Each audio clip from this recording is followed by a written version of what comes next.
আসসালামু আলাইকুম বন্ধুরা, ধারাবাহিক ক্লাস আইসিটি সিরিজের তৃতীয় অধ্যায় সংখ্যা পদ্ধতির আরো একটি নতুন ক্লাসে তোমাদের স্বাগত।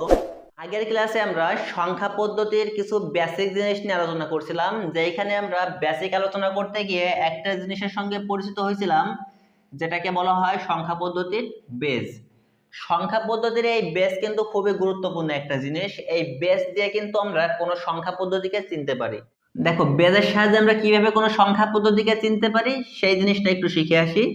একটা ব্র্যাকেটের ভিতরে কিছু ডিজিট এখানে লেখা থাকবে, এখানে কিছু একটা সংখ্যা লেখা থাকবে।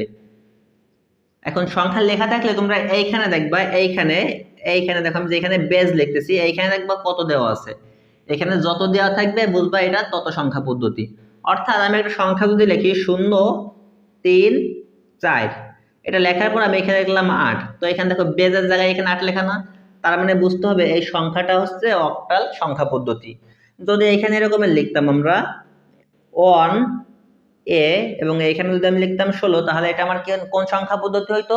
এটা আমার হেক্সাডেসিমাল সংখ্যা পদ্ধতি হইতো। যদি আমরা লিখতাম 0 1 এবং এখানে যদি আমরা লিখতাম 2, তাহলে এটা আমার কোন সংখ্যা পদ্ধতি হইতো? এটা আমার বাইনারি সংখ্যা পদ্ধতি হইতো। তো দেখো, এই ব্যাপারগুলো কিন্তু তোমাদের সবার কাছে ইজি।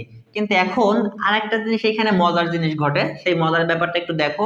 অনেক ক্ষেত্রে আমরা এমসিকিউতে দেখি 0 1 2, এটাকে এরকম ভাবে দিয়ে এখানে লেখে 2। দেখো, এটা কিন্তু কোনো সংখ্যা পদ্ধতি না, এটা একটা ভুল সংখ্যা পদ্ধতি।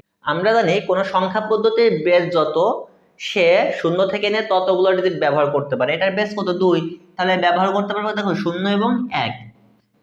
এই বাইনারি সংখ্যা পদ্ধতিতে কিন্তু 2 3 4 এইগুলো ব্যবহার করা যায় না। যখন তুমি 2 3 4 5 6 7 8 9 এইগুলো ব্যবহার করবা, তখন এটা কিন্তু তোমার আর বাইনারি সংখ্যা পদ্ধতি থাকবে না। তার মানে এটা কিন্তু একটা ভুল সংখ্যা পদ্ধতি। এটা কিন্তু যদি আমরা বলি অক্টাল সংখ্যা পদ্ধতি, তাহলে এটা হবে। কারণ কি, দেখো অক্টালের ভিতরে কিন্তু 0 1 2 সবগুলোর কিন্তু ব্যবহার আছে, তার মানে এটা অক্টাল সংখ্যা পদ্ধতি সম্ভব। যদি আমরা এটাকে বলি ডেসিমাল সংখ্যা পদ্ধতি, তাহলেও সম্ভব। কারণ দেখো 0 1 2 এটা কিন্তু এখানেও আছে। যদি এটাকে বলি হেক্সাডেসিমাল সংখ্যা পদ্ধতি, তাহলে কি এটা সম্ভব? বলো তো। হ্যাঁ, এটাও সম্ভব। কারণ কি, দেখো এখানে 0 1 2 কিন্তু এখানে আছে। তাহলে যদি আমরা এরকমের বলি, দেখো যদি বলা হয় 6 7 6, এটাকে যদি আমরা বলি বাইনারি সংখ্যা পদ্ধতি, এটা সম্ভব না। এটা সম্ভব না। কারণ কি, 6 7 6, এই দেখো এই বাইনারিতে কিন্তু এগুলো আছে, বাইনারি সংখ্যা পদ্ধতিতে কি এই সংখ্যাগুলো আছে? নাই। তার মানে এটা সম্ভব না। যদি বলি এটা অক্টাল সংখ্যা পদ্ধতি, সম্ভব। কারণ দেখো এই যে 6 আছে, আছে 7 হ্যাঁ আছে, তার মানে এটা অক্টাল সংখ্যা পদ্ধতিতে সম্ভব। দশমিকেও সম্ভব, হেক্সাডেসিমালেও সম্ভব। কারণ কি, 6 7 দেখো অক্টালেও আছে, ডেসিমালেও আছে, হেক্সাডেসিমালেও আছে। আশা করি ব্যাপারটা বুঝতে পারছো। যদি এইখানে আমি একটা সংখ্যা লিখে দিই 8 এবং এটা বলি অক্টাল সংখ্যা পদ্ধতি, তাহলে কি এটা ঠিক হলো? দেখো তো একটু হিসাব করে, 8 অক্টাল সংখ্যা বেস কত? 8, তুমি বেজে চলে আসো 8, অক্টালের বেস 8, তার ডিজিট কত? দেখো 8 পর্যন্ত নেই, 7 পর্যন্ত আছে। তাহলে কি এটা হবে? হবে না। তোমাদের একটা মজার জিনিস বলছিলাম না, অক্টালের বেস কত? 8, তার মানে কিন্তু এই 8 ব্যবহার করতে পারবে না, ঠিক আগের সংখ্যা পর্যন্ত পারবে, অর্থাৎ 7 পর্যন্ত পারবে। ঠিক আছে না? সবাই বুঝতে পারছো মনে হয়। এখন দেখো, যদি এরকমের বলা হয় এখন দেখো একটা সংখ্যা লিখলাম a, লিখলাম b, এটাকে আমরা দিলাম দশমিক সংখ্যা পদ্ধতি বা ডেসিমাল সংখ্যা পদ্ধতি। এটা কি সম্ভব বা এটা কি সঠিক সংখ্যা পদ্ধতি? না, এটা সঠিক সংখ্যা পদ্ধতি না। কারণ দেখো 10 আছে, বেস 10, এই যে বেস 10 মানে দশমিক সংখ্যা পদ্ধতি। দেখো এটার ভিতরে কি a b c আছে? নাই। তার মানে এটা দশমিক সংখ্যা পদ্ধতি হবে না, এটা দশমিক সংখ্যা পদ্ধতি হবে না। তার মানে এটা ভুল সংখ্যা পদ্ধতি।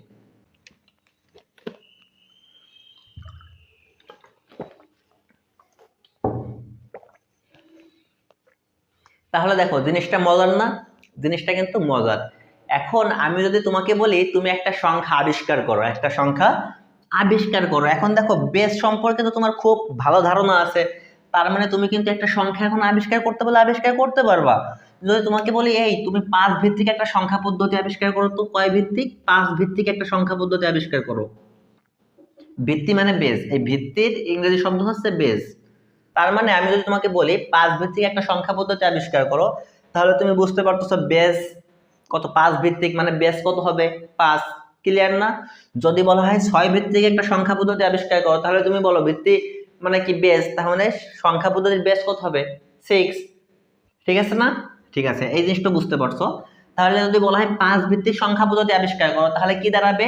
সেই সংখ্যা পদ্ধতি 0 1 2 3 4, দেখো 1 2 3 4 5, 5টা ডিজিট হয়েছে না? হয়েছে, তার মানে এই 5টা ডিজিট কিন্তু ব্যবহার করতে পারবে। পারবে না? পারবে। তাহলে দেখো যদি বলা হয় একটা 6 ভিত্তিক সংখ্যা পদ্ধতি লেখো, তাহলে 6 ভিত্তিক সংখ্যা পদ্ধতি শূন্য থেকে কতগুলো ডিজিট ব্যবহার করতে পারবে? 6টা। দেখো 0 1 2 3 4 5 এই পর্যন্ত আসলে 6টা হয়ে যাচ্ছে। এখন দেখো আরো একটা জিনিস কিন্তু আমরা বলছিলাম তোমাদের, সবসময় মনে রাখবা বেস যত সে তার আগের সংখ্যা বেস যত সে তার আগের ডিজিট পর্যন্ত ব্যবহার করতে পারবে। দেখো এখানে 5 4 পর্যন্ত ব্যবহার করতে পারছে, 6 5 পর্যন্ত ব্যবহার করতে পারছে, 2 1 পর্যন্ত ব্যবহার করতে পারছে, 8 7 পর্যন্ত ব্যবহার করতে পারছে, 10 9 পর্যন্ত ব্যবহার করতে পারছে, 16 15 বা 1 পর্যন্ত ব্যবহার করতে পারছে। দেখো এই জিনিসগুলো কিন্তু আমার খুবই গুরুত্বপূর্ণ জিনিস। এই ব্যাপারগুলো যখন আমরা ক্লিয়ার বুঝতে পারবো তখন আমাদের এই অধ্যায় করতে অনেক মজা লাগবে। যাই হোক বন্ধুরা, আমরা পরবর্তীতে ফিরে আসি। দেখো তোমরা প্রশ্ন করতে পারো, ভাইয়া 5 ভিত্তিক সংখ্যা পদ্ধতি কেন শিখালেন বা 6 ভিত্তিক সংখ্যা পদ্ধতি কেন শিখালেন? এইগুলো তো বইতে দেওয়া নাই। এখন এইগুলো বইতে দেওয়া না থাকলেও তুমি যখন সৃজনশীল প্রশ্নের প্র্যাকটিস করতে যাবা তখন দেখবা এরকম প্রশ্ন পাবা যে অমুক স্যার ক্লাস করাচ্ছিল, ক্লাস করানোর সময় বললো অক্টাল সংখ্যা পদ্ধতি লিখতে, কিন্তু ভুল করে একজন শিক্ষার্থী 6 ভিত্তিক সংখ্যা পদ্ধতি লিখে ফেলছে। তো এখন গদাগের প্রশ্ন বলবে তুমি সেই 6 ভিত্তিক সংখ্যা পদ্ধতিকে অক্টালে রূপান্তর করবে, এরকম বংশং একটা কিছু বলবে। তো যাই হোক, ওইখানে কিন্তু যে ভুল করবে 6 ভিত্তিক বা 5 ভিত্তিক সংখ্যা পদ্ধতির কথা বলা হবে, সেই ক্ষেত্রে কিন্তু তোমার 5 ভিত্তিক বা 6 ভিত্তিক অর্থাৎ যে ব্যাপারটা তোমাদের শিখালাম এই ব্যাপারগুলো আসতে পারে।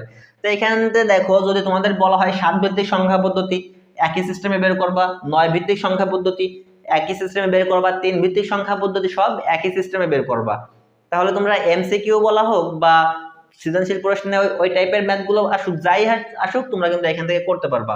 তোমরা ইউটিউবে বা ফেসবুকে খুঁজলে আমাদের থেকে অনেক বড় বড় চ্যানেল পাবা, আমাদের থেকে অনেক ভালো ভালো স্যারদের ক্লাস পাবা। তবে আমরা এতটুকু বলতে পারি, তাদের থেকে ভালো করতে না পারলেও আমরা তোমাদের জন্য স্পেশাল কিছু করতে চাই। আমাদের ক্লাসগুলো তোমরা যারা নিয়মিত করো তারা অলরেডি বুঝে গেছো আমাদের ক্লাসটা তোমাদের জন্য কতটা স্পেশাল। তোমাদের জন্য এরকম আরো অনেক স্পেশাল ভিডিও নিয়ে পরবর্তী ক্লাসে আমরা তোমাদের সামনে আসবো।